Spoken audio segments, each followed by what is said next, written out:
উৎসবমুখর ভোটের পর এখন শপথ নেয়ার প্রস্তুতি নবনির্বাচিত জনপ্রতিনিধিদের।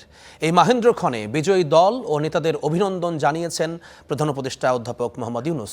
শনিবার আলাদাভাবে তারেক রহমান, শফিকুর রহমান ও নাহিদ ইসলামকে শুভেচ্ছা বার্তা পাঠিয়েছেন তিনি। লিখিত বার্তার পাশাপাশি টেলিফোনেও শুভেচ্ছা বিনিময় করেছেন অন্তর্বর্তী সরকার প্রধান।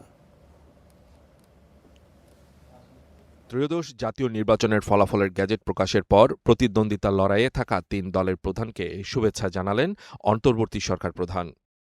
শনিবার সকালে প্রধান উপদেষ্টা শুভেচ্ছা বার্তা পাঠিয়েছেন ভোটে বিপুল সংখ্যাগরিষ্ঠতা পাওয়া বিএনপির চেয়ারম্যান তারেক রহমানকে।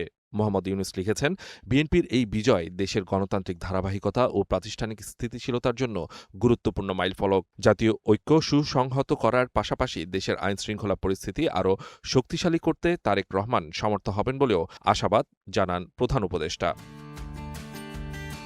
সরকার প্রধানের শুভেচ্ছা বার্তা যায় নির্বাচনে দ্বিতীয় সর্বোচ্চ আসন পাওয়া দল জামায়াতের আমিরের কাছেও। মর্যাদাপূর্ণ ফলাফল অর্জন করায় শফিকুর রহমানকে অভিনন্দন জানান মোহাম্মদ ইউনূস। তিনি লিখেছেন, নির্বাচনী প্রচারে রাজনৈতিক শিষ্টাচার ও কর্মীদের শান্তিপূর্ণ আচরণ নিশ্চিত করায় আমিরের ভূমিকা ছিল অত্যন্ত ইতিবাচক। সংসদে দায়িত্বশীল বিরোধী শক্তি হিসেবে সক্রিয় ভূমিকায় থাকবে জামায়াত, আশা প্রধান উপদেষ্টার। নির্বাচনের সবচেয়ে বড় চমক ছিল নবীন দল হিসেবে জাতীয় নাগরিক পার্টি বা এনসিপির সাফল্য। মাত্র এক বছরের পথ চলায় ৬টি আসনে জয় ও শক্ত প্রতিদ্বন্দ্বীকে তরুণ প্রজন্মের আত্মপ্রত্যয়ের বহিঃপ্রকাশ হিসেবে দেখছেন ড ইউনূস।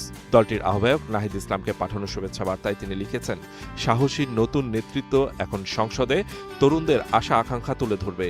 এই সাফল্য দেশের গণতান্ত্রিক ইতিহাসের তাৎপর্যপূর্ণ অধ্যায়। অভিনন্দন বার্তা পাঠানোর পাশাপাশি শনিবার ৩ নেতার সঙ্গে আলাদা করে টেলিফোনে শুভেচ্ছা বিনিময় করেছেন প্রধান উপদেষ্টা। ফোনালাপে নির্বাচনকে উৎসবমুখর ও শান্তিপূর্ণ রাখতে সংযম ও দায়িত্বশীল আচরণের জন্য নেতাদের প্রতি কৃতজ্ঞতা জানান অন্তর্বর্তী সরকার প্রধান। Suman Mahmud, star news, Dhaka.